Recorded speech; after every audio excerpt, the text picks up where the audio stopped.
Namun sebelumnya, supaya obrolan kita ini penuh dengan keberkahan Allah Subhanahu wa taala, yuk kita awali dengan sebuah doa sebagaimana yang termaktub di surat yang kedua Al-Baqarah ayat ke-32.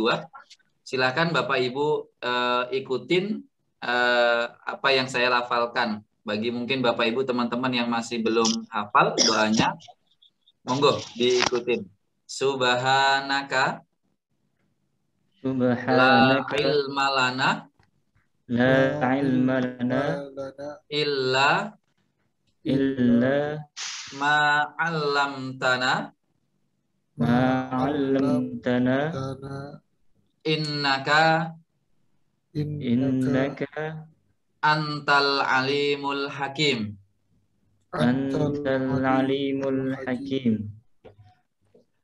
Maha suci Engkau ya Allah, sesungguhnya tidak ada yang kami ketahui, yang kami pahami, yang kami mengerti, kecuali Engkau yang telah mengajarkan kepada kami. Sesungguhnya Engkau ya Allah maha mengetahui, lagi maha bijaksana. Bapak dan Ibu, teman-teman, rekan-rekan, saudara-saudariku yang insya Allah penuh dengan kemuliaan Allah Subhanahu wa taala. Kafah, kajian fikih dan hadis akan membincangkan tentang dua keilmuan yang mengaitkan satu dengan yang lain, bukan menabrakkan antara fikih dengan hadis, bukan kemudian mengurangi mana yang lebih, mana yang kurang, tetapi mensinergikan, memadukan antara ilmu fikih dengan ilmu hadis. Insya Allah untuk hadis adalah saya sendiri akan membincangkan tentang hal ini, dan saya ditemani oleh narasumber kita Ustadz Oktav Fauzi LC, yang beliau adalah lulusan dari Al-Azhar University Kairo, mengambil jurusan itu adalah jurusan fikih, atau kita kenal secara bahasa-bahasa akademisnya di sana jurusan ataupun fakultas syariah Islamiyah. Kita akan membincangkan tentang awal-awal bagaimana fikih dan hadis itu. Tapi sebelumnya saya ingin bertanya ke Ustadz Oktav. Ustadz Oktav, kenapa sih Ustadz Oktav dulu kok suka ataupun mau mengambil jurusan fakultas yang agak-agak horor, Ustadz? Saya pun dulu ketika ke Al-Azhar itu nggak berani ngambil itu, Ustadz. Karena ya rentan dengan perbedaan pendapat. Ya, berarti kalau orang-orang yang di syariah atau di fikih ini, mereka kayaknya sudah apa ya, hatinya itu sudah legowo gitu, Ustadz, atau sudah siap akan mengalami perdebatan, diskusi dan lain sebagainya. Kenapa ya Ustadz Oktav kok dulu mau mengambil jurusan syariah Islamiyah itu, Ustadz? Monggo Ustadz Oktav. Oke. Sebelum menjawab tanya Ustadz Heru, bismillahirrahmanirrahim. Alhamdulillahirabbil alamin. Assalatu wassalamu ala nabiyil mursalin Muhammadin wa ala alihi wa sahbihi wasallim. Yang kami hormati, yang kami muliakan gurunda kita Ustadz Heru Kusuma Hadi dan juga Albina Family. Di sini semuanya walaupun jamaah ada yang baru, ada yang lama, sebut dengan Albina Family, keluarga Albina. Menjawab pertanyaan Ustadz Heru, kenapa saya memilih jurusan Syariah Islamiyah yang katanya horor, yang katanya menakutkan, dijauhi oleh sebagian calon mahasiswa, rupanya menjadi hal yang menarik bagi saya. Ya tentunya saya belum merasakan horornya sampai sekarang, Ustadz Heru. belum ada horornya. Menarik sekali sampai sekarang itu ya. Ingin sekali tetap terus belajar ilmu-ilmu fikih. Bahkan saking inginnya belajar ilmu fikih itu, saya sampai tanya, nggak ada kajian fikih ta? Sebagian menjawab, sudah ada Ustadz, diampu oleh Ustadz Fulan, diampu oleh Ustazah Fulanah. Oh ya sudah, gitu. Kalau tidak ada ya saya tetap ngisi, karena memang kebanyakan yang minta ke kami adalah kajian bahasa Arab, agar diajarkan bahasa Arab. Alhamdulillah ada SMP di daerah Tulangan yang minta saya mengajarkan fikih. Baru berjalan 2 pekan. Kalau Saderu sudah 2 tahun, saya 2 pekan. Kenapa? Ya tentunya saya senang, Saderu. Senang dengan ilmu tersebut. Karena memang sejak belajar di SMA, hal yang menarik itu tidak lepas dari ilmu fikih. Contohnya saja bahwa SMA ini di pondok pesantren ya Ustadz? Oh iya betul, di pondok pesantren. Lebih tepatnya di daerah Madura. Tentu Ustadz Heru dan kawan-kawan semua tahu tipikal orang Madura, Ustadz ya. yang latar belakangnya juga Nahdiyin, tapi juga ada yang bukan Nahdiyin, katakanlah dari Muhammadiyah ataupun dari yang lain-lainnya. Saya katakan itu, tapi yang penting saya belajarnya dulu di Madura, yang daerah pesisir. Jadi seperti itu. Awalnya mungkin ya hal yang serem-serem sih saya bayangkan. Rupanya, oh tidak begitu ya. Eh, itu yang pertama. Waktu saya mondok, waktu saya belajar jenjang SMA. Kemudian ketika kuliah, kok katanya orang serem lagi ya? Masuk saja. Nah, ketika masuk kami mendaftar di jurusan syariah, awalnya sih lebih serem lagi pilihan saya sendiri, kawan-kawan. Yaitu dalam fakultas itu kan ada dua jurusan, syariah wal qanun, syariah hukum Islam dan hukum positif perundang-undangan, sama syariah Islamiyah, hukum positif Islam saja. Kemudian, subhanallah, oleh kelas-kelas kami yang ikhlas, yang baik, nasihati kami, salam takdim kami kepada kelas kami yang menyaksikan kalau hadir, begitu. Mereka mengatakan, Taf, jangan milih ini jurusan yang sulit. Hukum positifnya Mesir itu berbeda dengan hukum positif di Indonesia. Oh, gitu ya, Kak. Iya, saya memilihlah jurusan syariah Islamiyah, Ustaz Heru. Begitu. Ya kalau yang Ustaz sukai Ustaz dari fikih itu sendiri apa? Karena kan banyak di antara kita itu yang masih berpikiran fikih ini bisa jadi penyebab dari perpecahan. Fikih ini yang membuat kadang-kadang ukhuwah kita itu tergerus. Masya Allah. Ilmu fikih ini yang bikin ya di antara kita satu dengan yang lain itu akhirnya berprasangka bahkan saling berjauhan karena perbedaan pendapat di fikih. Nah ini kan ada sesuatu yang membuat tidak nyaman. Sedangkan Ustadz Oktaf kok asyik dengan Iya. jurusan fikih atau yang diambil. Berarti ada yang berbeda Ustadz antara yang tidak nyaman dengan yang asyik. Oh ya, Kebanyakan orang betul. tidak nyaman, kok Ustadz Oktaf kok asyik. Itu kenapa Ustadz? Atau ada sesuatu alasankah yang Ustadz sukai dengan pembahasan-pembahasan fikih ini? Masya Allah, betul sekali. Ini berkebalikan dengan ada kawan kami yang mengatakan setelah saya lulus, saya dulu nggak mau belajar fikih. Ustaz. Kenapa? Kurang seru. Wah, kurang seru. Terus milih apa? Saya milih akidah dan filsafat. Waduh, mantap sekali. Tentu itu perspektif individu, tapi memang Ustadz Heru dan kawan-kawan semuanya memang yang dikatakan oleh Ustadz Heru ada benarnya, tapi juga mungkin oleh orang-orang awam dilihat sisi-sisi perbedaan. Tapi memang sebenarnya Ustadz, karena tidak paham itulah akhirnya jadi benci, benci, benci, takut, takut, takut begitu. Sama kalau kita tidak mengenal seseorang begitu ya, baik itu akhwat maupun ikhwan, kita dengar dari omongan orang lain, orang itu begitu, orang itu begitu. Ada sebagian orang malah penasaran. Termasuk diantaranya adalah saya. Oh, apakah benar menakutkan? Rupanya semakin kesini semakin asyik. Dan sampai sekarang juga kita senangi gitu. Awalnya kami memang melihat sosok-sosok guru kita yang di pesantren, ada yang memang serem gitu ya. Bid'ah. Kemudian ini kafir gitu ya, haram. Tapi rupanya ada di dalam fikih itu, kawan-kawan, ada yang tidak boleh kita berbeda pendapat, ada yang kita harus berbeda pendapat karena memang contohnya dari Rasulullah SAW, dari manhajnya Rasulullah tentang satu, tapi madhabnya boleh milih begini, boleh milih begini, dan semuanya benar. Justru malah semakin tahu, semakin sayang begitu, semakin cinta dengan ilmu fikih. Kalau Ustaz Heru juga nampaknya uh, ini hal yang juga saya senangi begitu untuk belajar hadis. Cuman kelemahan saya Ustaz Heru dan kalian semua menghafalkan nama orang. Saya menghafalkan nama orang Indonesia itu susah gitu ya. Ustaz Heru menghafalkan nama orang Arab plus dari siapa, kemudian dari Rasulullah SAW, salah sedikit saja itu bisa salah mengidentifikasi dalil Ustaz Heru.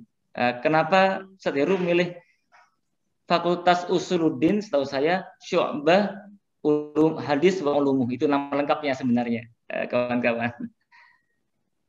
Iya, berarti ini saya ditanya balik ya Ustadz ya.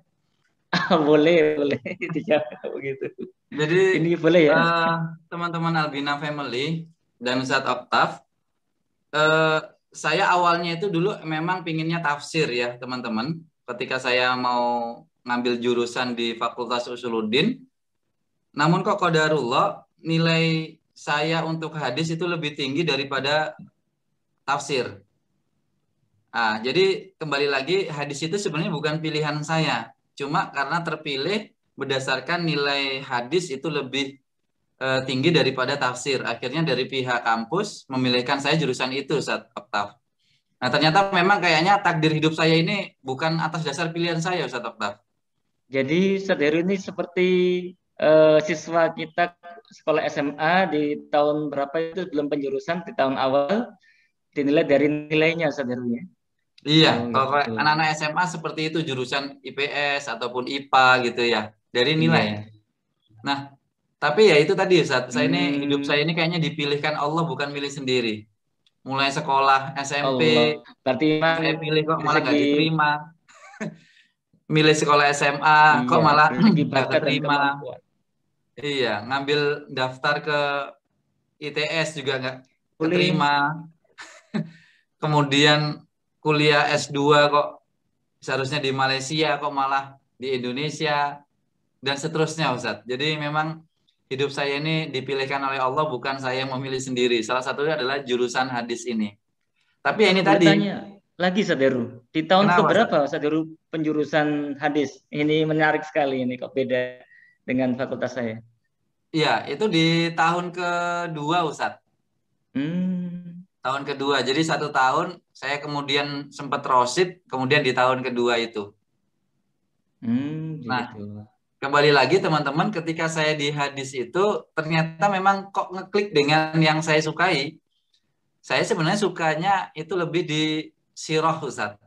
Lebih suka Hmm, kisah-kisah di zaman Rasulullah dan para sahabat. Nah, ternyata di pembahasan ilmu hadis itu asiknya teman-teman, itu adalah adanya pembahasan tentang sirah. Contoh kasus Ustaz. Gini teman-teman. Nah, kalau kita mempelajari hadis itu menarik sekali. Semisal ada sejarah yang membincangkan tentang kehidupan para sahabat ataupun sahabiyah, dan itu dalam bentuk praktek-praktek ilmu hadis. Contohnya gini, satu, ada hadis yang disampaikan oleh Ibunda Aisyah, yaitu la nikaha ila biwali. Tidak ada nikah tanpa adanya wali. Berarti kalau nikah itu harus pakai wali. Ya. Tapi menariknya Ustaz, dalam ya. kisahnya ketika eh, Ibunda Aisyah menikahkan ponakannya yang bernama Hafsah binti Abdurrahman bin Abu Bakar, itu yang namanya Aisyah itu tidak menggunakan hadis itu. Yang namanya Ibunda Aisyah radhiyallahu anha tidak menggunakan hadis, padahal beliau yang meriwayatkan hadis itu sendiri. Jadi yang meriwayatkan tidak mempraktekkan.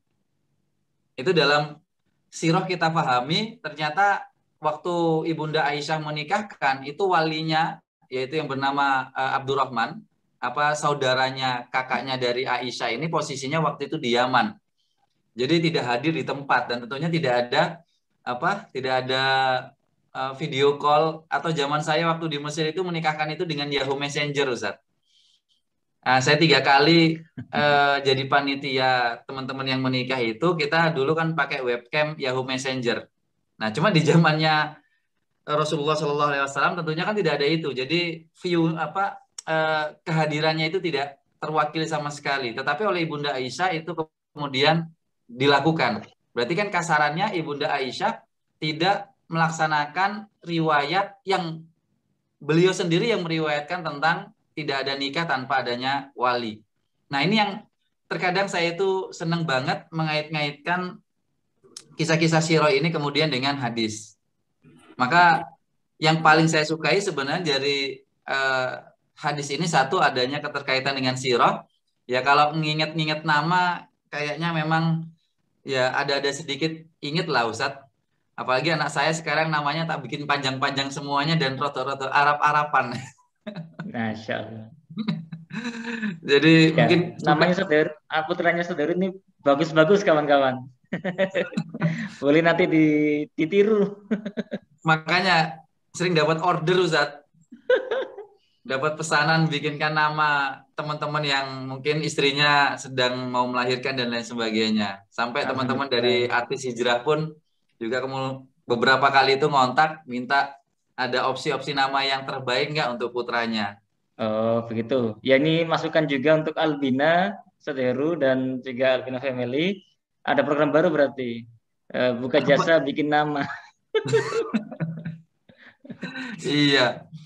Nah, jadi kembali lagi teman-teman Albina Family saat Oktav yang saya hormati, yaitu saya suka sirohnya saat. Tapi yang kedua itu sisi-sisi keluasan ilmu di kajian hadis itu ternyata juga luas banget Ustaz. Juga amat sangat luas banget, bahkan dinamisasinya itu banget gitu. Dinamisasi Ya, pendapat ini, hadisnya bagaimana, konteksnya seperti apa dan lain sebagainya. sama Ustaz, Insya Allah. Ya, Ya. insya Allah kan sama dengan fikih ya. Dinamis dan luas, betul. Benar. Nah, izin saya sampaikan kepada teman-teman, ada 2 poin yang ingin saya sampaikan terlebih dahulu, teman-teman. Ini tadi kita memprologi dengan memperkenalkan Ustadz Oktav dan juga apakah fikih itu, apakah hadis itu secara singkat. Izin saya menyampaikan 2 poin Ustadz Oktav. Setelah ini mungkin Ustadz Oktav mau ada yang disampaikan, kami persilahkan. Tafadhol, Yang pertama, tafadhol. kalau dalam ilmu hadis itu ada gini Ustadz. Kita kenalkan dalil di dalam Islam itu Al-Quran dan hadis ya. Untuk dalil naklinya ya teman-teman, ada dalil nakli, ada dalil akli. Makanya dosen saya, Dr. Hisham waktu itu pernah nyampaikan di kelas, kalau kamu ingin menguatkan tentang dalil ini, maka ambil salah satu dari Al-Quran ataukah hadis, tafsir ataukah hadis, tapi yang kedua jangan lepaskan dalil naklimu, dalil aklimu, dalil akal, dalil logika. Mungkin teman-teman sudah tahu atau Ustadz Oktav yang pasti sudah bisa menganalisa karakter saya suka berlogika teman-teman. Tetapi insya Allah yang tidak menabrak keimanan, tetapi menguatkan keimanan kita. Nah itulah pesannya Dr. Hisham waktu itu menyampaikan, kalian pelajari salah satu di antara dalil nakli, yaitu Al-Quran atau hadis. Kalau dipelajari dua-duanya tentunya kesulitan, tapi jangan kamu lepaskan dalil logika, dalil berpikir, dalil rasionalitas untuk menjelaskan dalil nakli tersebut. Nah, dari situlah kemudian saya saat ini suka mendalami sisi-sisi itu. Nah, teman-teman, berbicara dalil, ada yang perlu kita perjelas di sini. Dalil itu, maaf, bukan Al-Quran saja. Dalil itu bukan hadis saja. Saya tegaskan lagi di sini untuk hadis. Jadi yang namanya dalil itu bukan hanya hadis atau bahkan bukan hanya hadis sahih. Tetapi yang namanya dalil itu adalah redaksi hadis dan juga pesan-pesan yang di dalam dalil tersebut itu kemudian difahami, maksud-maksud yang disampaikan dalam dalil itu kemudian dimengerti. Jadi ada 2 poin teman-teman, dalil itu, redaksi dalil itu sendiri, tapi kita harus juga memahami apa yang dimaksud dari dalil tersebut. Maka kalau di dalam istilah definisinya untuk dalil secara definisi syarak itu adalah mayumkinu atawasulu bisahihi nadari fihi ilal matlub. Ketika segala sesuatu itu teranalisa terhadap sesuatu kebenaran yang itu sebenarnya diminta pesan-pesannya atau maksud-maksudnya itu tercapai. Maka teman-teman kalau berbicara dalil, izin kami sampaikan poinnya itu ada 2. Redaksi dalil itu sendiri dan maknanya yang memang dimaksud oleh Allah atau oleh Rasulullah SAW. Tidak hanya kemudian kalau kita berbicara dalil itu sahih, maka harus kita lakukan. Oh tidak teman-teman. Kalau di dalam ilmu hadis, ketika dalil itu benar, dalil itu atau hadis itu sahih, itu tidak serta-merta kemudian langsung terlakukan. Semisal contoh, misal, ini tadi siang saat saya ngobrol sama teman-teman di kedai. sama ya teman-teman di kedai itu, saya ngomong ada dalil itu letaknya di Sahih Bukhari, ada dalil itu letaknya di Sahih Muslim, jadi mutafakun alaih. Tapi ini juga akhirnya dalil ini enggak, atau hadis ini secara pesannya itu kemudian tidak diakui. Hadis apakah itu? Hadis tentang asbabul nuzul surat Al-Falaq, ya ketika Rasulullah SAW itu kemudian disihir oleh Lubab bin Asim. Hadisnya itu sahih teman-teman, karena diriwayatkan oleh Bukhari dan Muslim, ya mutafakun alaih, sahih sekali. Tetapi oleh beberapa ulama hadis ini dianggap secara isi pesannya itu berbeda, bertentangan dengan Al-Quran. Semisal di surat yang kelima Al-Maidah ayat yang ke-67, wallahu ya'simuka minan nas. Allah itu melindungi engkau dari perbuatan manusia, wahai Muhammad. Sehingga kesannya ketika Rasulullah itu disihir, Rasulullah itu kena sihir, kemudian ini kisahnya kan akhirnya Rasulullah itu membaca surat Al-Falaq itu loh teman-teman. Jadi kesannya Rasulullah itu kemudian kalah dengan kekuatan sihir, atau Rasulullah tidak bisa dijaga oleh kekuatan Allah, atau bahasa kasarnya kekuatan Allah itu kalah dengan kekuatan sihir. Nah, jadi maknanya ini bertolak belakang dengan beberapa ayat. Padahal sekali lagi hadisnya ini sahih. Maka dari sinilah teman-teman, berbicara dalil itu tidak hanya berbicara tentang statusnya, tentang redaksinya, tapi yang paling penting adalah apa yang ingin dimentionkan oleh Allah terhadap dalil tersebut. Jadi memang harus kemudian kita maknai. Contoh ini, nanti setelah ini Ustaz Oktaf menjawab. Contoh, saya langsung gabungkan dengan fikih. Contohnya gini. Gini Ustaz Oktaf. Rasulullah pernah ditanya oleh seorang sahabat, ya Rasulullah, bagaimana kondisiku, apakah aku harus berwudu padahal aku baru saja makan kambing? Maka Rasulullah mengatakan, tidak perlu engkau berwudu. Lalu kemudian ditanya lagi sahabat ini, ya Rasulullah, aku kalau makan daging unta bagaimana? Maka kemudian Rasulullah mengatakan, fatawaddo, kamu silakan berwudu. Nah, ini hadis Hasan Sahih teman-teman.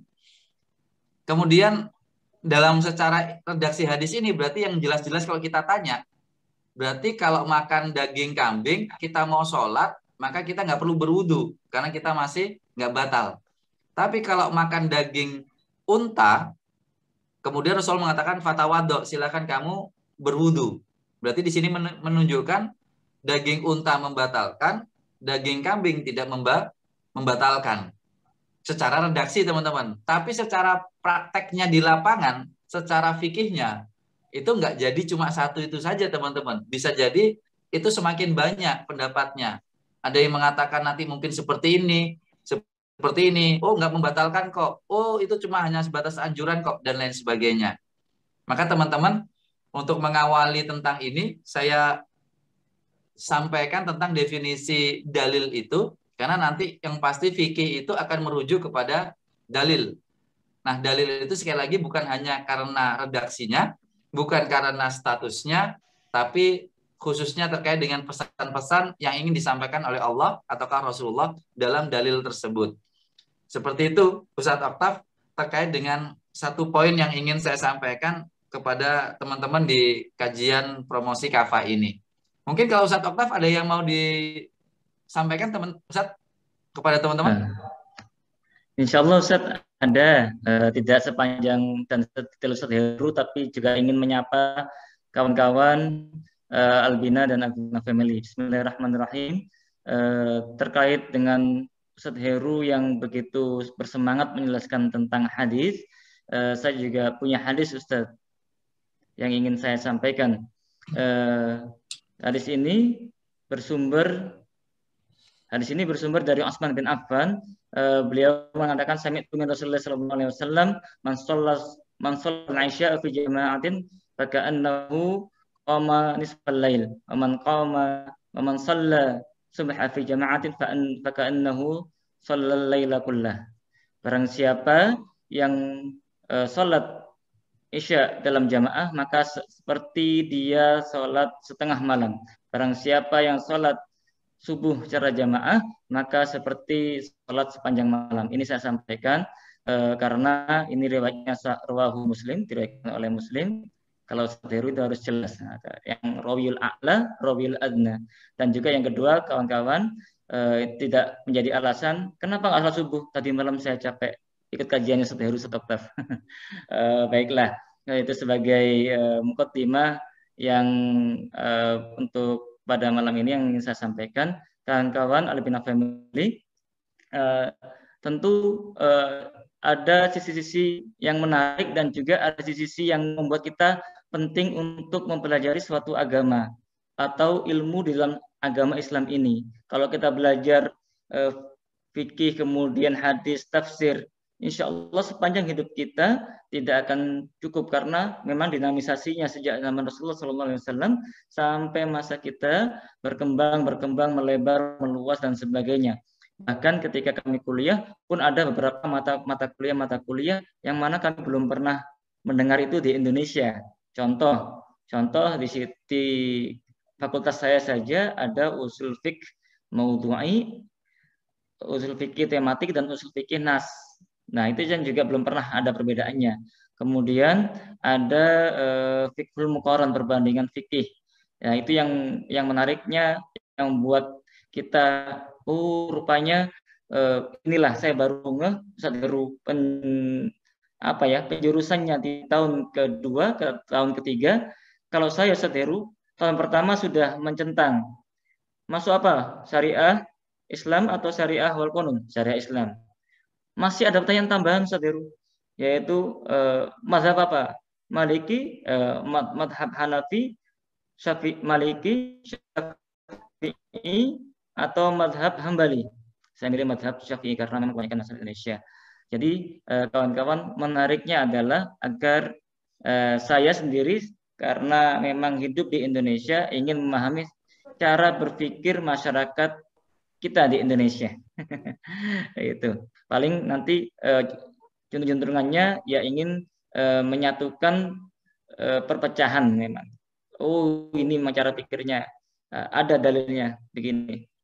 Kawan-kawan Bina Family, terkait dengan hal itu, perpecahan antar madhab fikih kemudian ahli hadis, ahli tafsir itu memang bukan di masa-masa sekarang ini. Jauh memang di masa kemunduran Islam, di masa Al-Ghazali, ya Muhammad bin Muhammad Al-Ghazali, itu kemunduran itu karena ada gesekan-gesekan, tidak ada pertemuan, kemudian tidak saling memahami antara madhab fikih. Yang besar pada waktu itu adalah madhab Hanafi dan madhab Syafi'i.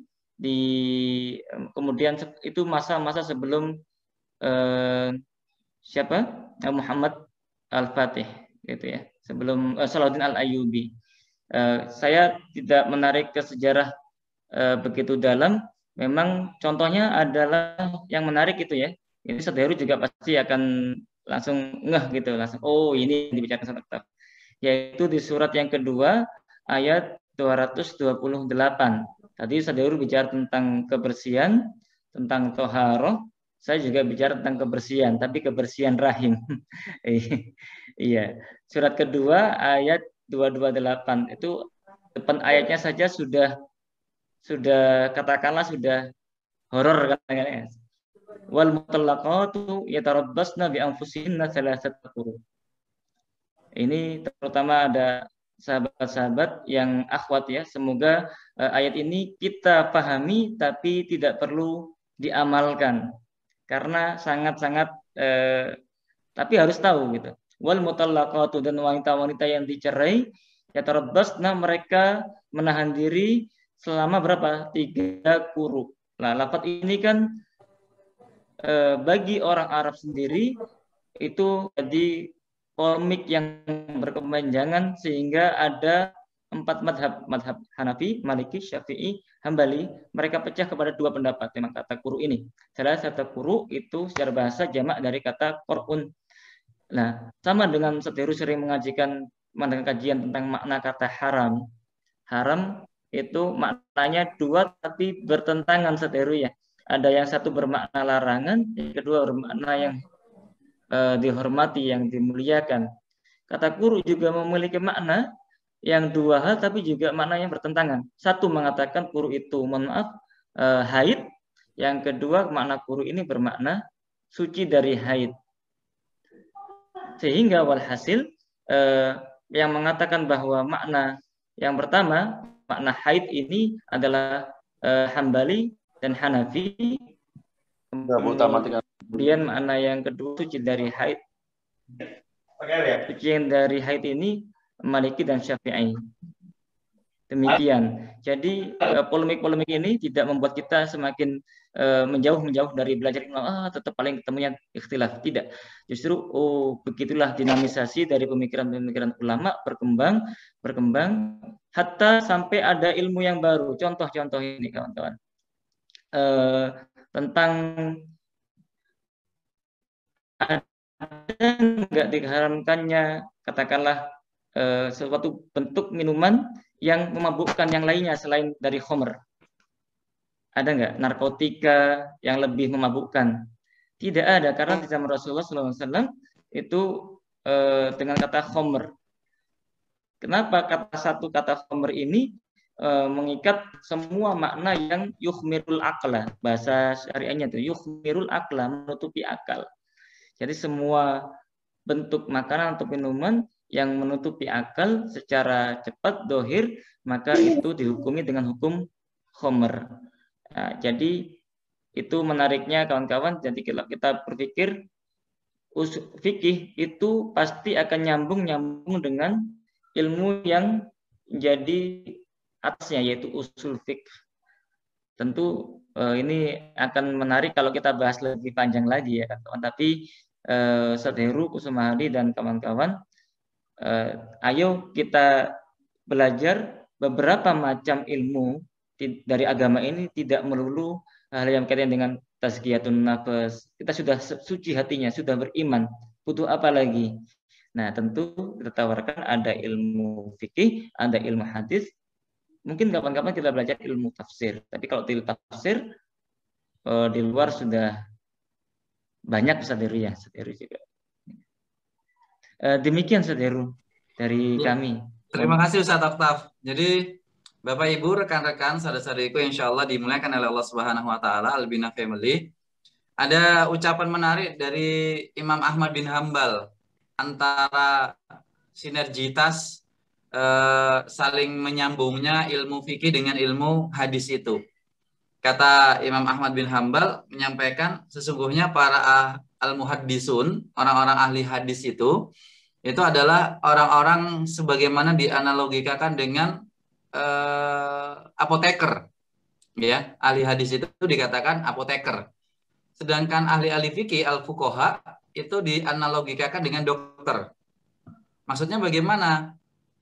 Ketika ahli hadis dikatakan apoteker, ya sebagaimana apoteker saat ini itu meracik obat, membuat obat, tetapi praktek untuk konsumsi obat, praktek untuk pemakaiannya obat itu dikembalikan kepada dokter. Bisa jadi obat A ini memang sakit kepala, tetapi tidak serta-merta obat A ini langsung diberikan ke semua orang yang kemudian kepalanya sakit. Karena dikhawatirkan ada penyakit-penyakit yang lain yang mungkin itu berefek terhadap dirinya tersebabkan oleh obat-obat itu tadi. Maka yang namanya dokter tentunya lebih paham tentang kondisi pasien. Dokter lebih paham berapa kadarnya, dokter lebih paham situasinya, maka saat itulah orang-orang yang disebut dengan ahli fikih itu lebih memahami segala hal terhadap praktek dari obat itu atau praktek terhadap dari hadis itu. Semisal gini, semisal ini saya menunjukkan satu hadis, Ustadz Oktaf mungkin mengomentarinya Ustadz. Jadi ada hadis yang versi ahli hadis ya Ustadz ya. Dalam artian orang-orang ahli hadis ini itu hadis yang sahih Ustadz. Tetapi kita di Indonesia itu tidak bisa mempraktekannya secara teks. Saya ulangi lagi, hadis ini sahih teman-teman. Redaksinya disampaikan oleh Rasulullah, sahabatnya pun sahabat yang populer, Abu Ayyub Al-Ansori, diriwayatkan oleh Imam Bukhari. Tapi kalau kita praktekkan dalam kehidupan kita di Indonesia, ini agak-agak bermasalah, bahkan bisa jadi tidak bisa kita praktekkan. Apa itu? Idza ata ahadukum al-ghaid, kalau engkau ingin, mohon maaf, buang hajat, maka silahkan lakukan, kata Rasulullah, satu, jangan menghadap kiblat, dan jangan membelakangi kiblat. Nah, menariknya dilanjutkan hadis ini, yaitu syarriqu wa gharribu. Maka menghadaplah ke timur dan menghadaplah ke barat. Nah, ini kalau di kita teman-teman bermasalah hadis ini. Ingat redaksinya kan, jangan engkau sholat menghadap kiblat, jangan engkau buang hajat menghadap kiblat atau membelakangi kiblat. Dilanjutkan oleh Rasulullah hadisnya ini, tetapi hadaplah engkau ke timur dan hadaplah engkau ke barat. Nah, kalau kita di Indonesia, ya kan tadi nggak boleh menghadap kiblat, nggak boleh menghadap menyalahi membelakangi kiblat. Nah, itu kan berarti kita ya nggak ke barat, nggak ke timur, kita berarti ke utara atau ke selatan. Sedangkan hadisnya Rasul di sini menyebutkan hadaplah kamu ke timur atau ke barat secara teks hadisnya, teman-teman. Maka kalau di kalangan ahli hadis, dalam artian di Indonesia ya teman-teman, itu mengomentari ada satu hadis yang itu tidak bisa dipraktekkan secara redaksi. Ya, kalau kita saklek dengan redaksi-redaksi yang di hadis Rasulullah Shallallahu Alaihi Wasallam, dalam tataran prakteknya itu tidak bisa di Indonesia karena berbeda kondisi. Nah, ini yang saya tanyakan ke Ustadz Oktaf, perbedaan kondisi ini kalau dalam fikih itu seperti apa, Ustadz? Konteksnya, dalam artian kondisi ini konteks, situasi, dan lain sebagainya. Kalau dalam hukum fikih bagaimana, Ustadz? Masya Allah, iya. Tentu yang kita harus mengimani bahwa yang solihun likulli zaman wa makan itu Al-Quran kan Ustaz Heru ya. Dan sementara hadis itu syarihun lil Quran, menjelaskan apa yang ada di dalam Al-Quran. Kadang-kadang hadisnya sesuai pada zaman itu, yang mana tidak sesuai untuk zaman atau tempat yang lainnya. Contoh yang lainnya juga begini Ustaz Heru. Rasulullah SAW itu apabila sujud itu sampai nampak putih ketiaknya. Jadi bagaimana itu kalau kita kondisikan dengan kita di sini? Kita bayangkan bahwa Rasulullah SAW itu sholat di musim panas sehingga kita lihat baju jalabiyah atau baju gamis kalau kita sebut ya, itu pendeknya kalau kita bilang jangkis ya zaman sekarang. Jadi memang model kalau kita dulu di Mesir ada baju gamis yang untuk musim panas agak pendek, yang musim dingin panjang dan tebal kawan-kawan. Sementara kalau baju kita baju koko seperti ini atau baju yang lengan pendek pun selebar apapun tidak akan kelihatan ketiak kita.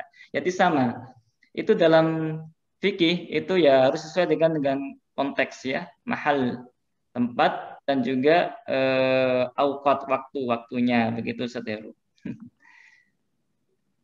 Ya, terima kasih Ustaz Oktaf. Jadi teman-teman, disinilah menariknya kalau di dalam kajian hadis dan fikih itu selalu selaras ya, secara konsepsi awalnya, secara kaedahnya itu pasti akan berkesinambungan antara ilmu hadis dengan dari ilmu fikih mengambil dari rujukan-rujukan hadis-hadis Rasulullah SAW sebagai masodir ataupun sumber-sumber hukum di dalam Islam. Namun itu tadi fikih tentunya semakin melebarkan, semakin memperluas, semakin memperdalam secara teknis pelaksanaannya dari pesan-pesan Rasulullah dalam hadis-hadis beliau tentunya. Maka teman-teman, benar sangat asik sekali kalau kita mempelajari kedua ilmu ini. Sekali lagi, karena keduanya ini sifatnya satu, dia itu konsepsi, dia itu teoritis, tapi satu sisi juga praktis, menjadi ilmu-ilmu yang bisa diterapkan. Nah, oleh karenanya teman-teman, ini sambil kami informasikan, ke depannya kafah ini atau kajian fikih hadis ini, nanti sifatnya kita akan lebih eksklusif, yaitu kita batasi beberapa orang saja, di mana satu tiada lain adalah agar kita bisa lebih intens dalam berkomunikasi, Dikarenakan kalau ilmu hadis dan ilmu fikih ini kan banyak redaksi-redaksi yang sifatnya itu apa ya? Mungkin baru di telinganya teman-teman. Jadi kita perlu banyak ngobrol, perlu banyak kemudian berkomunikasi. Oleh karenanya kita batasi tidak banyak nantinya ke depannya mereka yang kemudian ikut kafah ini. Sehingga pesan-pesan kami yang ingin kami sampaikan di kajian kafah ini itu kemudian bisa langsung diterima oleh teman-teman. Bahkan kita nanti membincangkan, ini poin yang kedua teman-teman, kita akan membincangkan sesuatu yang sifatnya praktis yaitu terapan. Insya Allah di pertemuan kedua, ketiga, keempat, dan seterusnya yang nanti akan kita kita openkan ya, coming soon ya opennya. Ini masih prolog saja, ini kajian promosi gitu ya teman-teman ya. Nanti kita akan membahas secara mendetail, secara eksklusif tentunya, dan juga ini sifatnya apa ya, lebih bisa diterapkan langsung, yaitu kita akan membahas satu pembahasan itu nanti sampai tuntas, kemudian kita lanjutkan pembahasan-pembahasan yang lain. Maka insya Allah di beberapa pertemuan ke depan ataupun tema awal kita akan membahas sholat 5 waktu dalam dalam perspektif hadis dengan fikih. Jadi kita awali dari niat sampai kemudian salam. Nanti sudut pandang hadis seperti apa, sudut pandang fikih seperti apa.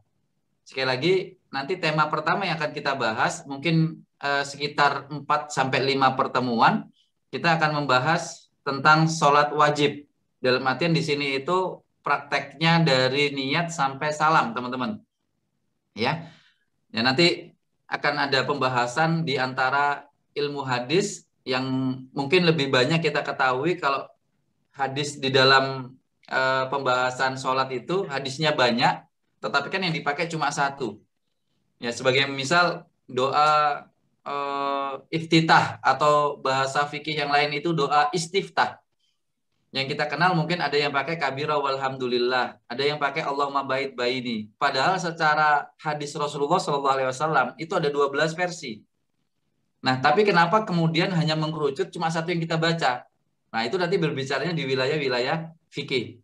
Ya, kalau saya ditanya, ya saya jawab dengan jawaban untuk anak-anak kecil. Ya, kalau diamalkan 12 doa iftitah itu ya kapan selesainya untuk sholatnya. Jadi disitulah asiknya teman-teman, banyaknya hadis mengkerucut jadi satu. Tetapi sama halnya ketika kerucutan dari fikih itu kemudian sebenarnya itu kemudian membuka di ranah-ranah hadis yang tentunya juga banyak sekali jumlahnya. Maka teman-teman, itulah yang nanti akan kita ambil tema besarnya. Nanti jika sholat selesai, kita akan membincangkan bagaimana kemudian hal-hal yang berkaitan dengan sholat. Kayak masbuk, kemudian kalau sholatnya cuma ada satu, dan kasuistik yang lainnya. Dan seterusnya teman-teman. Kemudian sholat sunnah dan seterusnya. Nah, maka kami ajak teman-teman untuk bergabung dalam kajian kafah eksklusif bersama Albina Project. Insya Allah kita mulai di bulan depan, dan sekali lagi ini akan kita batasi, tiada lain salah satu yang kita harapkan adalah adanya komitmen dari teman-teman untuk mengkaji kajian hadis dengan kajian fikih ini dalam konsep kafah ini. Sekali lagi kami berharap komitmennya teman-teman, karena kalau satu lewat saja maka tentunya nanti tidak ada sinambungan materi. Sebagaimana kalau di dalam ilmu hadis ada istilahnya sanad. Sanad itu ketersambungan antara satu dengan yang lainnya perawinya. Kalau keputus satu, bisa jadi itu langsung tervonis menjadi hadis doif. Semisal hadis mursal ataukah hadis maktu, mungkoti, mudalas, dan lain sebagainya. Nah, itu informasi yang ingin kami sampaikan teman-teman terkait dengan kafah. Kita lanjutkan obrolan kita dengan Ustadz Oktaf terkait dengan pembahasan fikih ini. Ustaz Oktaf, kalau di dalam hadis kita mengetahui dan memahami ada yang sifatnya itu mansuh, yaitu dihapus. Iya. Jadi ada pergantian hukum teman-teman. Ada pertama itu ada status hukum A, kemudian karena satu kondisi yang lain, kemudian status hukumnya itu kemudian digantikan dengan hukum yang baru. Ya kalau dalam hadis yang populer itu adalah ziarah kubur. Awalnya kemudian dilarang, kemudian akhirnya dihapuslah hukum awal itu, kemudian akhirnya dirubah dengan hukum yang baru, yaitu akhirnya diperbolehkan untuk ziarah kubur. Ataukah kemudian dalam konteks-konteks yang lain. Cuma ini kan sifatnya masih teoritis. Kalau dalam sudut pandang fikih bagaimana Ustadz? Terkait dengan mungkin Oke, nasa mansu siap ataupun yang Ustaz. lainnya. Masya Allah. Ya, kebalikannya yang ziarah kubur itu juga ada yang awalnya dibolehkan, kemudian tidak boleh, Ustaz. Mungkin juga kawan-kawan pernah tahu, eh, jangan sampai juga sudah pernah mengamalkan, yaitu Rasulullah SAW pernah membolehkan nikah mut'ah. Kemudian eh, turun wahyu lagi untuk diharamkannya nikah mut'ah. Nikah mut'ah kalau bahasa kita kawin kontrak. Jadi nikah dengan muddah. Muddah itu maksudnya kurun waktu terbatas begitu. 1 bulan, 2 bulan, 1 tahun, 2 tahun dan sebagainya. Terkait dengan hal itu menarik sekali Ustaz Heru, kalau kita bahas di kajian yang berkesinambungan, satu kajian dibahas dalam beberapa pertemuan yang sering kita dapatkan, baik itu kajian-kajian di ustadz-ustadz yang via YouTube begitu ya. Satu tema sholat fardu jam begitu saja. Tentu ini sangat menarik. Saya belum menjawab pertanyaan Ustadz Heru. Kawan-kawan, memang ini ranahnya di fikih itu memang ada beberapa madhab yang lainnya yang tentunya juga mewarnai kancah dinamika ilmu perfikihan. Katakanlah ada Islam Syiah, bukan katakanlah Islam ya. Syiah itu juga punya fikih tersendiri, madhab Syiah, begitu dan sebagainya. Tentu ada Ustaz Heru di dalam fikih itu tentu di dalam satu madhab, katakanlah madhab Syafi'i. Madhab Syafi'i adalah madhab yang imamnya adalah Muhammad bin Idris Asy-Syafi'i.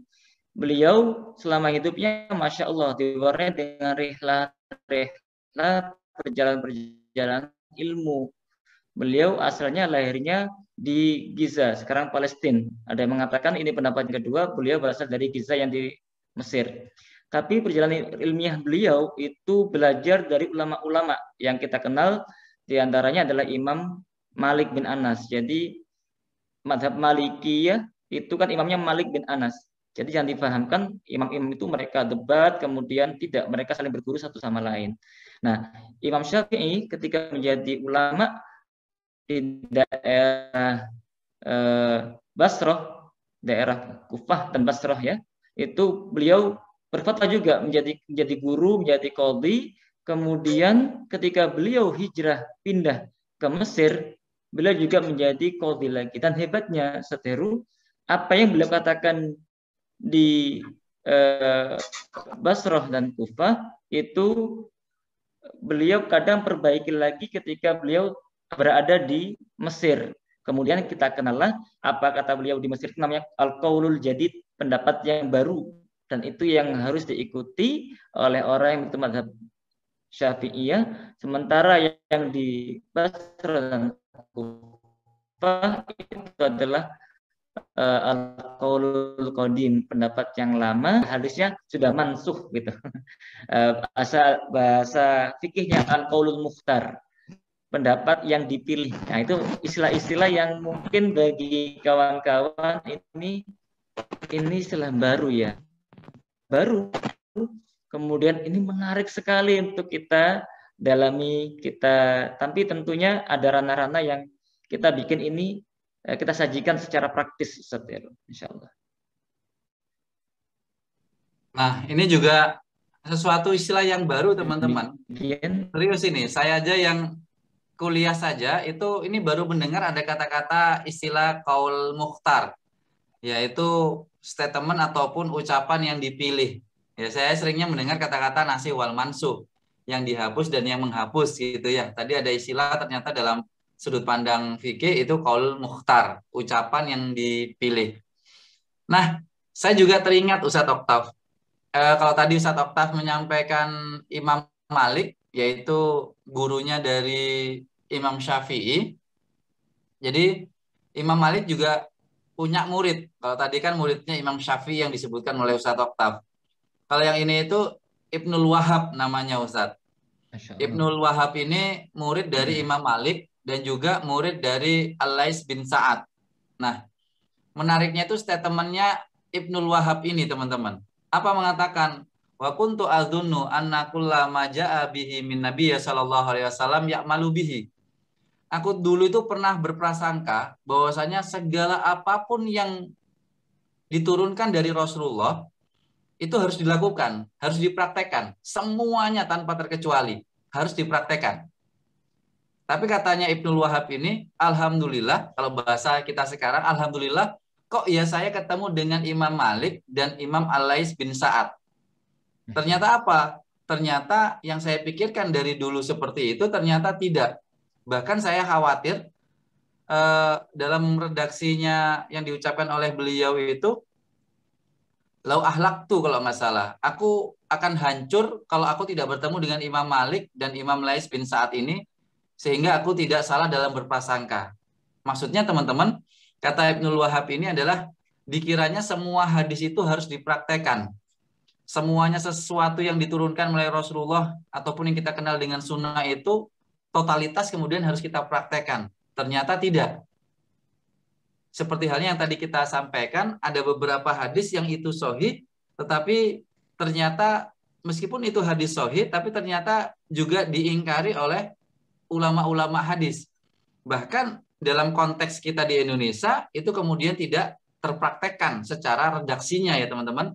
Tetapi kembali lagi dalil itu bukan secara redaksinya saja, tetapi dalil itu adalah secara pesannya. Itu yang paling urgent tentunya.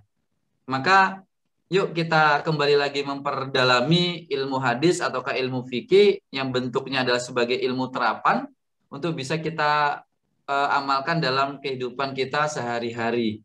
Maka ini karena kita ini sifatnya adalah interaktif ya teman-teman, Albina Family, Bapak dan Ibu, rekan-rekan, kami persilakan mungkin kalau ada yang mau bertanya, sharing atau curhat boleh Ustadz ya. Boleh. Saya Kami juga persilakan ingin curhat satu, cuma ini kita masih umum ya teman-teman ya, masih global, masih general, terkait dengan apapun juga, tentunya dalam sudut pandang hadis dengan fikih. Tapi insya Allah nanti di pertemuan berikutnya kita sudah eksklusif, pembahasannya hanya di seputar sholat wajib saja teman-teman. Maka ini ada kesempatan untuk teman-teman, silakan bertanya terkait dengan apa yang kita obrolkan dalam sudut pandang hadis ataukah fikih ini. Ya, silakan teman-teman. Sebenarnya asik kok. Dan saya yakin di pikirannya teman-teman itu sudah ada yang masih mungkin secara praktek amalia ibadahnya ataukah pernah mengalami perbedaan pendapat dengan teman sehingga belum menemukan jawaban titik temu netralnya atau titik temu penyatuannya dan lain sebagainya. Maka kami persilakan teman-teman jika ingin sharing terkait apa yang mungkin pernah dialaminya tentang hadis dan fikih ini, karena tentunya kita selama hidup tidak pernah lepas dari itu. Saya sendiri Ustadz Oktaf, ini sambil nunggu teman-teman kalau ada yang di kolom chat ya teman-teman, kami persilahkan, atau bisa juga silakan langsung open audio jika masih belum berkenan untuk open cam-nya, kami persilahkan sekali lagi. Namun jika bisa tolong raise hand dulu ya teman-teman, menginfokan atau membuka mic-nya sebentar gitu untuk menginfokan kepada kami. Sambil menunggu teman-teman Ustadz Oktaf, ini saya punya pengalaman Ustadz. Nanti setelah ini juga saya tanyakan ke Ustadz Oktaf, adakah pengalaman terkait dengan diskusi-diskusi perbedaan sudut pandang, perbedaan pendapat Ustadz. Ya. Kalau di hadis yang pernah saya alami suatu saat sekitar 5 tahunan yang lalu dalam kajian mengisi iktikaf 10 hari terakhir Ramadan Ustaz. saat itu saya membawa kitab Sunan At-Tirmizi. Jadi ini posisinya malam ya teman-teman, posisinya. Jadi masjid itu ngadain iktikaf, yang mau sholat, yang nggak ikut sholat difasilitasi dengan kajian. Yang mau istirahat, silakan istirahat, berzikir. Sampai bagusnya gitu di masjid itu. 3 kegiatan bareng. Ada yang sholat, ada yang taklim, ada yang kemudian berzikir sendiri. Nah, saya waktu itu dikasih amanah untuk membahas tentang amalan-amalan di malam hari. Karena posisinya kan iktikaf di malam hari. Saya angkat ini Ustaz, sholat hajat. Masya Allah. Jujur saya Iya. tidak tahu kalau sholat hajat itu terjadi perselisihan ya secara sudut pandang fikih. Karena versi saya hadis tentang sholat hajat Iya, iya. itu Hasan Sahih. Maka saya bawa kitab Sunan At-Tirmizi. Contohnya ini saya bawa contohnya teman-teman ya. Ini kitab Sunan At-Tirmizi di jilid yang ke-1 di bab yang paling akhir teman-teman. Bab tentang kitabus sholat. Di sini ada kitabus sholat. Ya, yang paling bawah sini teman-teman. Nah, bahas tentang sholat hajat Ustaz. Saya baca. Nah, kemudian ketika saya sampaikan, kalau di sini kan langsung hadisnya disampaikan, Indat Tirmizi itu hadis apa gitu. Nah, saya sampaikan tiba-tiba ada yang angkat tangan Ustaz Oktaf, teman-teman. Tidak ada syariatnya itu sholat hajat katanya gitu, salah satu jamaah. Nah, singkat cerita kemudian terjadi perdebatan, ya perdebatan. Ya kalau debatnya itu ilmiah, perdebatan yang tukar sudut pandang kebaikan, tidak hanya kebenaran tapi juga berbicara kebaikan, itu enak teman-teman. Tapi ini semakin menggebu ini pertanyaannya. Akhirnya saya waktu itu juga ilmu masih kurang. Lalu saya izin kita besok ketemu Masya lagi Allah. Bapak untuk kita bahas ini. Ya, kemudian setelah selesai karena kondisi banyak ibadah masa debat kusir gitu teman-teman. Akhirnya saya stop, saya bilang nanti besok kita coba membuka lagi kitabnya. Bapak silakan buka kitabnya. Kalau Bapak punya kitabnya monggo, saya juga kalau seandainya ada kitabnya saya bawa besok. Akhirnya ketemuan Ustaz Oktav. Masya Allah. Nah, pas saya pelajari itu ternyata memang hadisnya sholat hajat itu ternyata saat ini baru tahu waktu itu ya saya. Makanya di sini asiknya teman-teman kalau kita mau memperluas wawasan keilmuan Allah. Kata beliau itu kan hadis itu hadis doif katanya gitu kata beliau. Saya bilang lo ini lo kitabnya mengatakan hadis hasan. Lo iya, saya juga pernah membaca hadis doif yang diriwayatkan oleh Imam At-Tirmizi juga. Hadisnya itu doif tentang sholat hajat. Singkat cerita, ternyata benar Zat. Dalam satu kitab Sunan At-Tirmizi itu ada 2 hadis tentang sholat hajat, cuma berbeda babnya. Nah, yang satu doif, yang satu hasan sohih, teman-teman. Jadi yang doif itu ternyata diriwayatkan oleh saya lupa ya. Yang hadis yang sohih, hasan sohih itu diriwayatkan oleh Utsman bin Hanif. Jadi ternyata ada 2 hadis yang berbicara tentang sholat hajat. Yang satu itu hasan sohih, yang satu doif. Nah, beliau berpegangan kepada hadis doif. Sedangkan saya berpegangan dengan hadis hasan sohih. Nah, akhirnya memang ujung-ujungnya nggak ketemu. Akhirnya apa yang terjadi? Ya, saya membawa kitab, waktu itu saya bawa sekalian. Akhirnya salah satu saya tunjukkan. Memang benar apa yang Bapak sampaikan, ada hadis tentang sholat hajat, itu yang yang doif. Ada hadis tentang sholat hajat yang doif, teman-teman. Saya tunjukkan kitabnya, babnya. Bahkan saya waktu itu masih ingat, ini saya bawa kitabnya ini, teman-teman. Al-Jarh wa Ataupun, Ta'dil. ya, Jarh wa Ta'dil. Jarh wa Ta'dil ini, kalau bahasa sekarang itu, buka aib orang. Ya, fit and proper test Ustaz. Fit and proper. Ya, fit and proper testnya orang, membuka kekurangan orang lah teman-teman. Ya, jadi rawi-rawi itu yang meriwayatkan hadis itu kemudian ya dicek dari dari kitab ini apakah dia itu termasuk rawi yang bisa dipercaya ataukah dia itu rawi yang termasuk tidak dipercaya. Jadi kitab Jarh wa Ta'dil ini kurang lebih ada sekitar 11 jilid saya punya. Nah, di hadis yang doif tentang sholat hajat itu teman-teman, ternyata disebutkan oleh beliau, itu ada namanya itu Faid bin Abdurrahman bin Abu Al-Waruqo. Itu kata ya beliaunya itu yang diskusi dengan saya, itu orang yang mungkar.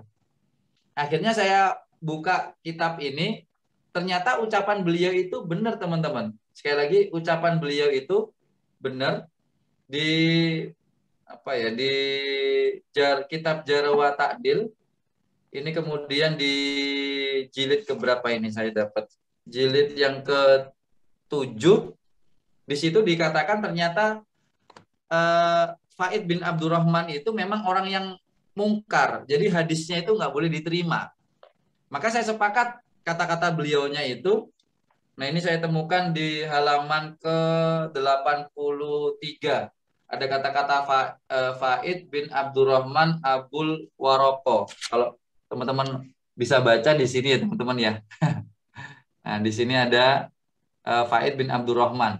Ternyata memang orangnya nggak diterima gitu.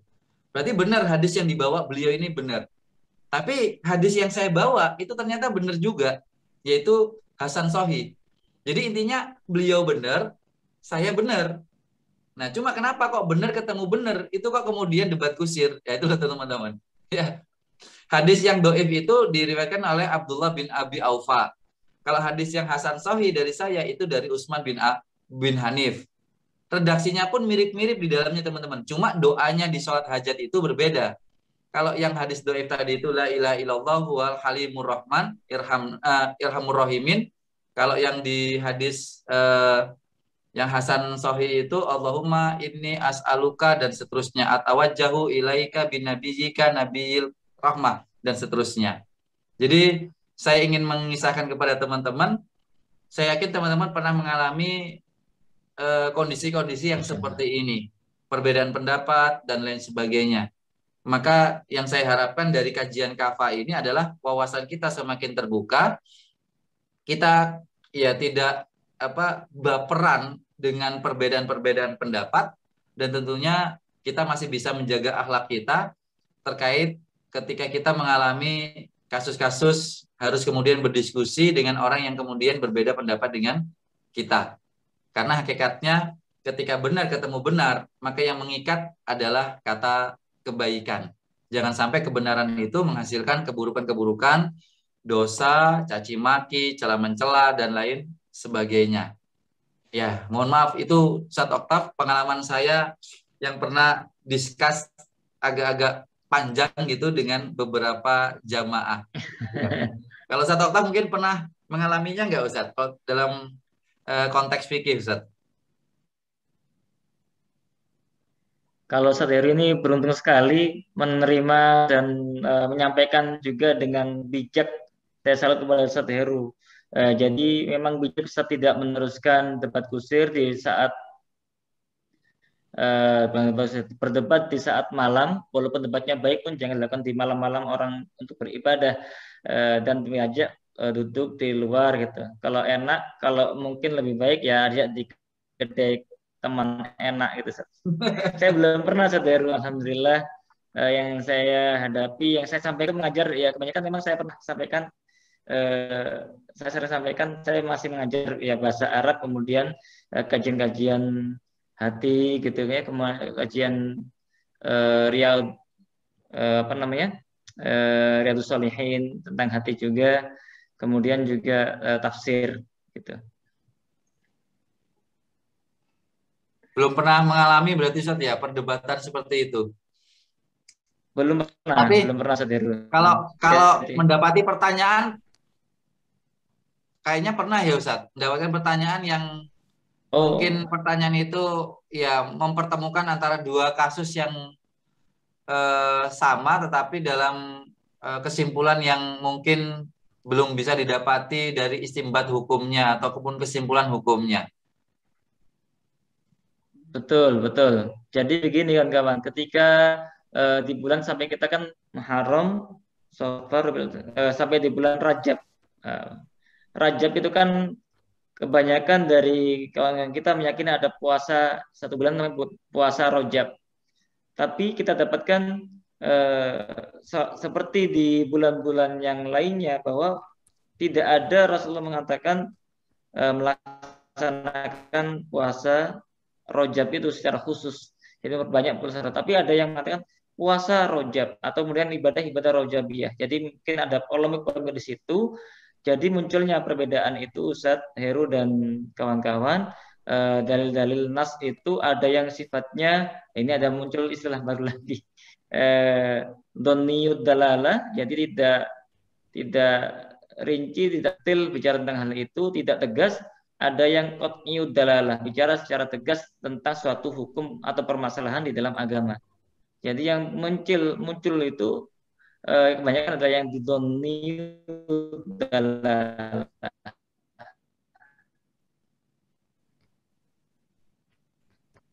Demikian. Oke. Dzoniyu dalalah Ustaz ya, berarti hadis yang masih di wilayah-wilayah prasangka-prasangka gitu gitu. Oh, prasangka, Masya Allah, terima kasih dibantu menerjemahkan prasangka. Oke, Iya, baik, iya. teman-teman saya ajak teman-teman untuk mungkin ikut berpartisipasi. Mungkin ada yang ingin ditanyakan, ada waktu kurang lebih 10 menit ke depan teman-teman. Sebelum kita akhiri sesi pertama kita dalam kafa ini, dalam kajian promosi untuk kajian fikih dan hadis dari teman-teman Albina Project. Kami persilakan sekali lagi kepada teman-teman yang mau sharing, curcol juga boleh teman-teman, ya, jangan malu-malu, ya. Silahkan daripada nanti teman-teman masih kepikiran bagaimana sih status kedudukannya, solusinya, kemudian teknis saat kita mendapati sesuatu yang mungkin menjadi problematika kehidupan kita, khususnya dalam wawasan-wawasan keilmuan di hadis ataukah fikih. Ustaz, mau Oh, izin silakan bertanya, Mas Ustaz. Harahap. Ya, Ustaz. Saya mau bertanya kepada Ustadz Heru dan juga Ustadz Oktaf. Kepada Ustadz Heru, tadi kan dijelaskan mengenai ada hadis sahih, hadis hasan, dan hadis doif. Nah, itu yang membedakan ketiganya itu apa, Ustaz? Kemudian yang bisa dijadikan dasar untuk menuju ke fikihnya itu hadis yang mana dari tiga hadis itu. Kemudian kepada Ustadz Oktaf, mengenai kajian fikih yang akan dibahas itu kan kita tahu bahwa di Islam ada 4 mazhab yang disebutkan tadi, ada Syafi'i, Maliki, Hambali, Hanafi. Nah, yang akan kita fokuskan di pembahasan kafah ini nanti yang mazhab yang mana, ataukah dibahas semuanya supaya kita tahu, oh kalau ini gini, kalau ini gini, kalau ini beda, kalau itu seperti apa, Ustaz. Terima kasih, Ustaz. Itu saja. Ya, terima kasih Mas Ilham. Mas Harahap. Saya manggilnya Mas Harahap Ustaz Oktaf. Oh iya, Karena sudah ada Ilham 2. betul. Nggak apa-apa, Ustaz Oktaf manggilnya Mas Ilham juga nggak apa-apa. Ilham 2 gitu ya. Gini Mas, terkait dengan hadis yang secara kategori terbagi 3 itu, kategori besarnya adalah hadis sahih dengan hadis hasan dan hadis doif. Jadi indikator pembedaan level hadis, saya menggunakan bahasa level, itu adalah 2 pada umumnya. Jadi nggak saya spesifikkan saja. 1 itu dari sisi sanadnya, rentetan-rentetan perawinya, orang yang meriwayatkan hadis itu rentetannya itu nyambung apa tidak nyambung, gitu ya. Semisal dari Rasulullah, kemudian dari sahabat, kemudian dari tabi'in, tabi'in, terus sampai kemudian ke Imam Bukhari misalnya. Nah, ini rentetannya ini harus pas, namanya itu sanad. Dari murid ke guru tentunya di sini ya. Nah, Yang kedua, itu mendasarkan dari rawinya, sosoknya. Sosok rawinya ini apakah rawinya ini dob? Dobet itu artinya lebih pada apa ya, kata-kata dia itu bisa dipercaya secara kekuatan hafalan, Mas. Kalau al-adalah ada 2 poin ya kalau terhadap rawi itu, ada satu indikator al-adalah, kemudian yang kedua itu dari dobetnya. Kalau dobet itu lebih kepada kekuatan hafalan. Kalau al-adalah itu lebih pada sisi integritas dirinya. Apakah akhlaknya baik, dia apakah berdusta, berbohong, dan lain sebagainya. Nah, gampangnya dari 2 ini, dari ketersambungan sanad dengan dari sisi karakter rawi, ini kalau yang paling tinggi, maka hadisnya namanya hadis sahih. Kalau sudah ini runtut gitu ya, kemudian ini sudah jelas, ini guru ke murid, dan seterusnya, maka itu ada kemungkinan hadisnya itu adalah hadis hasan. Yang pasti itu adalah hadis hasan dulu, gampangnya. Nah, kemudian ditambahkan rawinya. Rawinya ini orangnya memang nggak pernah bohong, rawi ini kekuatan hafalannya kuat, dia itu bisa dipercaya, dan lain sebagainya. Maka naik nanti levelnya itu menjadi sahih. Tetapi nanti bisa jadi turun kalau biasanya mendasarkan level-level rawinya. Oh, rawinya ini kurang sikoh, kurang bisa dipercaya. Oh, rawinya ini mungkin dulu pernah ngomong berbohong dengan aku, tetapi yang lain mengatakan, oh enggak, dia nggak pernah berbohong sama aku. Maka ini bisa jadi hadisnya akhirnya turun menjadi levelnya itu hasan. Nah, kalau hadis doif, maka kedua hal ini tadi itu pasti bermasalah.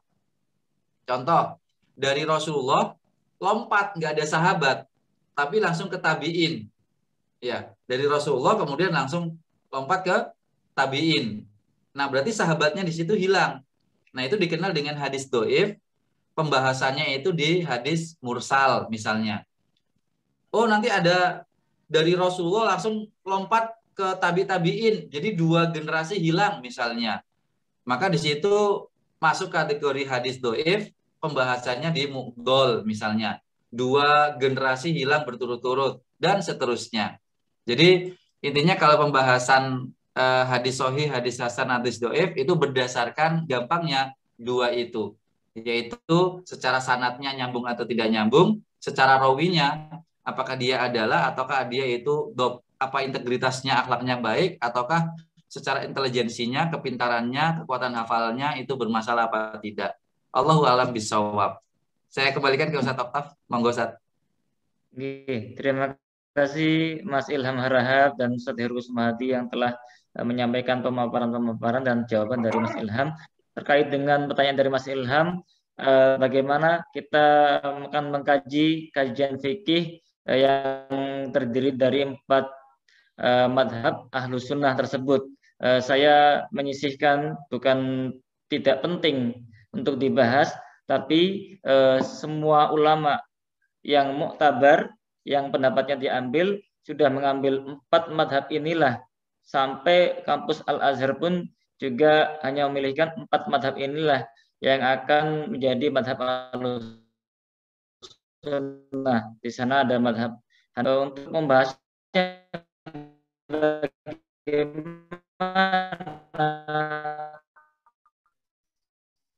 tentu per tema atau per kajian. Jadi ketika bahas tentang niat sudah gitu kita bahas. Kemudian untuk pendapat yang dipilih, maka tentu kita bersandarkan, saya pada kitab, tentu saja kitab yang saya pilihkan itu kitab ini, kalau misalnya Sahih Fiqh Sunnah, yang wa adillatuhu wa tawdihu madhab mazahibul a'immah.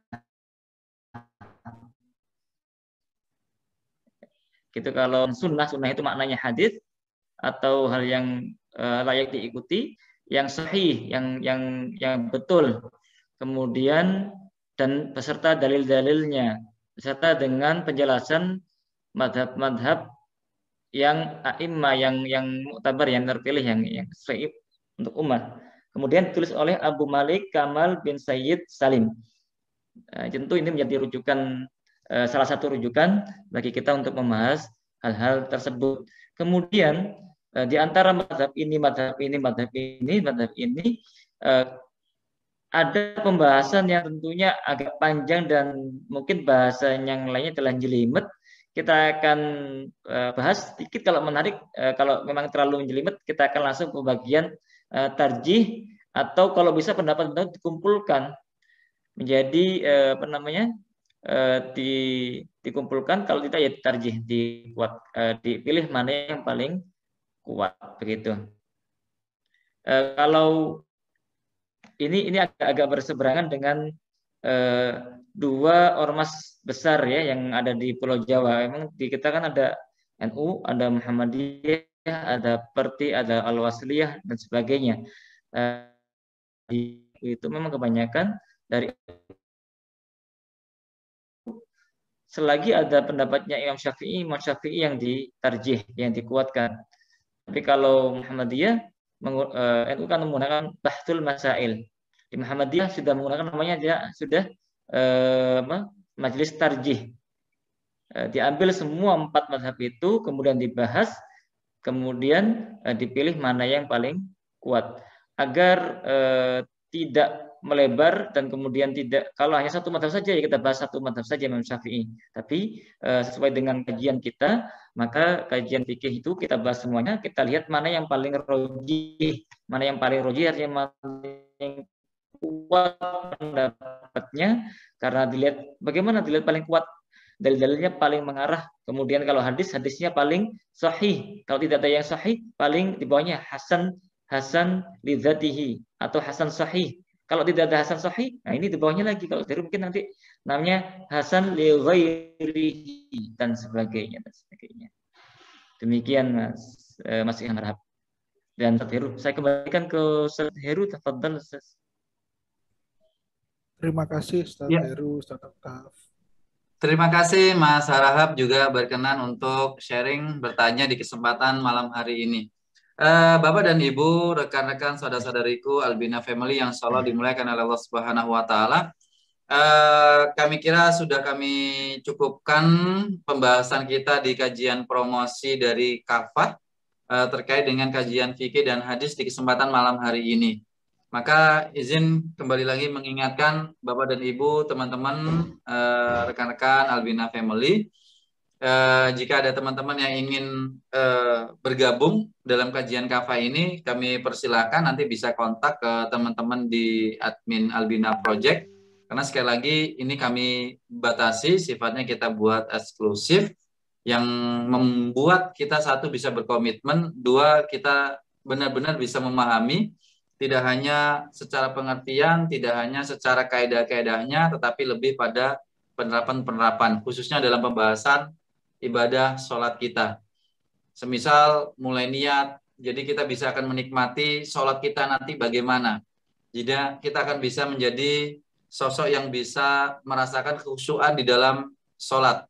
Kita bisa menjadi sosok yang memiliki akhlak yang baik ketika nanti di dalam suatu peribadatan sholat di suatu masjid, kita kemudian tidak mudah salah menyalahkan jika kita dapati kondisi-kondisi yang membuat kita kaget. Saya pribadi pun sering mendapatkan kekagetan ketika waktu di Mesir dulu sholat. Ketika saya pakai tahiyat akhir dalam sholat subuh, ternyata langsung ditegur oleh seorang bapak-bapak tua, dikatakan ini adalah bid'ah dan lain sebagainya. Ya, kalau kemudian kita tidak paham banyak hal, kita khawatirkan tentunya kita bisa jadi ya terpancing sisi emosi kita dan lain sebagainya. Maka yang ingin kami gunakan sisi kajian eksklusif ini adalah teman-teman bisa sangat mendalami dan memahami sehingga nantinya bisa berujung kepada akhlak-akhlak kebaikan kita saat kita berinteraksi dengan saudara-saudara kita dalam pelaksanaan ibadah sholat nantinya. Dan tentunya teman-teman pasti akan asik saat kita bisa merasakan sholat kita semakin termaknai. Kita akan lebih nyaman, tenang, dan khusyuk saat apa yang kita lakukan dalam ibadah sholat kita, kemudian ada filosofi-filosofi kehidupannya. Jadi tidak hanya sebatas gerakan, tidak hanya sebatas pengguguran kewajiban kita, tetapi ada sebuah makna yang begitu mendalam bisa kita raih. Salah satunya caranya adalah dengan kita memahami hakikat dari hadis ataukah fikih yang menelatar belakangi dari pelaksanaan ibadah kita, khususnya di sholat wajib kita. Itu dari saya. Mungkin ada dari Ustadz Oktaf selaku memberikan closing statement. Kami persilakan Ustadz. Masya Allah, Ustaz. Kita ini ada ungkapan yang menarik ya yang disampaikan oleh Ibnu Taimiyah. Ibnu Taimiyah ini mengatakan, menafsirkan satu ayat di surat yang kedua ayat 78. Ini sangat menarik ya, agak berbeda dengan para mufassir, para ahli tafsir sebelum-sebelumnya. Ayat ini berbunyi, wa minhum ummiyuna la ya'lamunal kitaba illa amaniyya. Ini menanggapi orang-orang Yahudi, dan di antara mereka sebagiannya itu adalah orang-orang yang buta huruf, ummiyun, yang tidak mengetahui Alkitab. Yang menarik, illa amaniyah, kecuali hanya amaniyah. Kalau tafsir biasanya adalah ungkapan kecuali hanya angan-angan. Tapi menariknya Ibnu Taimiyah mengatakan bahwasanya kecuali hanya bacaan-bacaannya saja. Ini sangat menarik apabila kalau dikaitkan dengan konteks kehidupan kita dewasa ini, bahwa kita membaca Al-Quran, membaca hadis itu ya seperti hanya amani ya, angan-angan kosong belaka, tidak ada ilmunya, tidak memberikan petunjuk, tidak memberikan hidayah sama sekali. Maka lewat kajian kafah ini, yuk kita rubah kebiasaan membaca Al-Quran kita dengan apa? Dengan mengikuti kaul-kaul akwal ya, misalnya pendapat-pendapat atau hal yang dipahami oleh ulama. Kita tidak bisa mengatakan Imam Al-Bukhari makan, saya juga makan. Imam Al-Bukhari belajar, saya juga belajar. Imam Al-Bukhari laki-laki, saya juga laki-laki. Ulama, saya juga ulama. Tentu Imam Al-Bukhari dengan kita, dengan saya berbeda. Saya mengajarnya dengan laptop, ada dalilnya di laptop ini, kemudian ada bukunya kanan kiri. Imam Al-Bukhari ilmunya dari kepala. Nah, kita ittiba dengan para ulama ahli fikih, fuqaha, ahli tafsir, mufassirin, ahli hadis, muhaddisin, dan sebagainya, bahwa mereka adalah ulama-ulama yang tentunya kita ikuti pendapatnya, kita teladani akhlaknya. Demikian dari saya, barangkali Ustadz Heru dan Albina Family sebagai closing statement. Untuk informasi berikutnya lagi saya tunggu, semoga segera berjalan kajian kafah ini insya Allah, sehingga memacu kami untuk semakin semangat. Sebenarnya saya adalah semangat membaca kitab, cuman kalau ada kajiannya menjadi berlapis-lapis ya, satu hari bisa membaca sekian karena dikejar target gitu ya. Ingin mengajarkan gitu.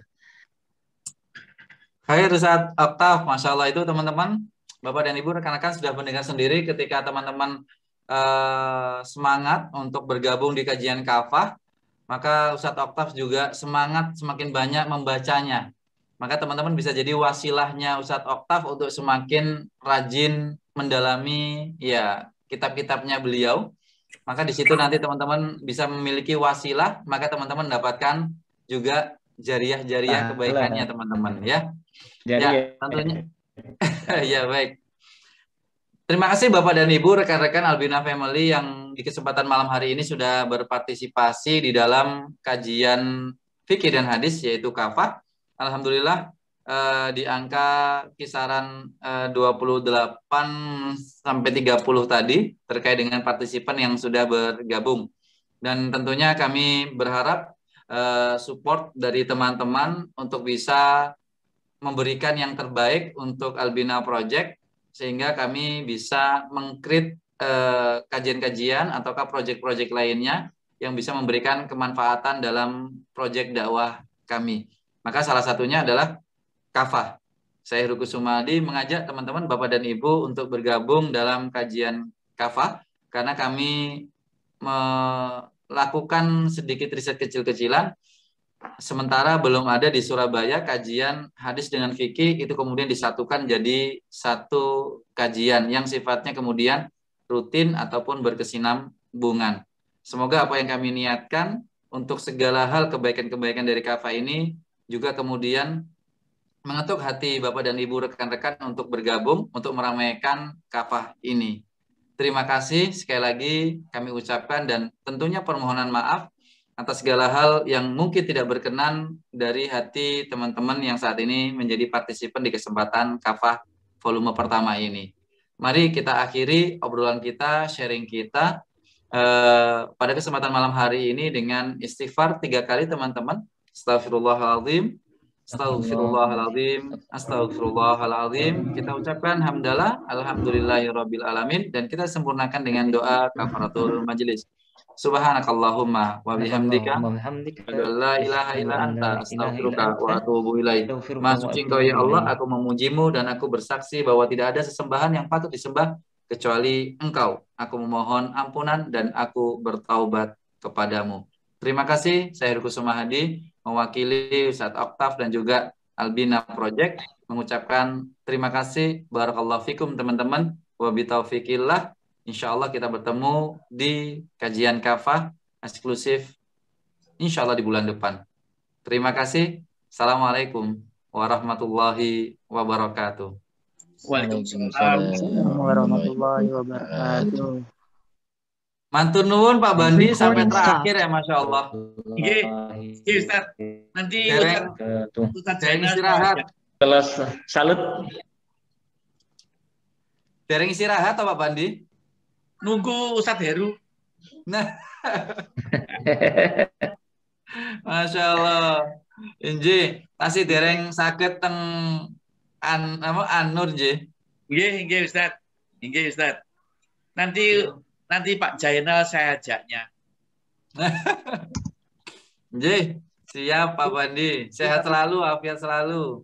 Nggih, matur suwun. Assalamualaikum. Waalaikumsalam Waalaikumsalam warahmatullahi warahmatullahi wabarakatuh. Terima kasih teman-teman juga yang sudah bergabung di kesempatan malam hari ini. Ya, Mas Ilham Pramana, Wayakum, ya, dan juga teman-teman lainnya. Pak Anwar Sadat. Terima kasih Ustaz Oktaf ya. Sampai harus sama-sama Ustaz Oktaf ya. Oh, tahu ya, saya di Cordoba. Kebetulan Ustaz Heru, istri dan anak-anak di BCF, di rumah BCF, jadi nggak masalah. Nanti pulangnya kan juga dekat ke rumah BCF. Oh iya. Gitu. Itu yang saya besok jadi itu Ustaz Heru. Jadi Ustaz, antum yang nggak jadi. Amin. Tetap jadi, saya kajiannya cuma di sini Ustaz. Jadi semoga lain waktu bisa bareng lagi. Iya, insya Allah. Semoga lancar dan berdakwah di kota yang baik di sana. Ketemu Ustaz Eko. Salam ke Ustaz Eko sama Ustaz Dani. Jadi insya Allah Ustaz Oktaf. Sekali lagi terima kasih teman-teman kebersamaan di malam hari ini. Saya undur diri dulu. Izin live terlebih dahulu. Assalamualaikum warahmatullahi wabarakatuh. Waalaikumsalam warahmatullahi wabarakatuh. Kami sampaikan terima kasih juga ya Albina Family. Saya mohon izin dulu. Saya ini bukan di rumah sendiri. Assalamualaikum warahmatullahi wabarakatuh.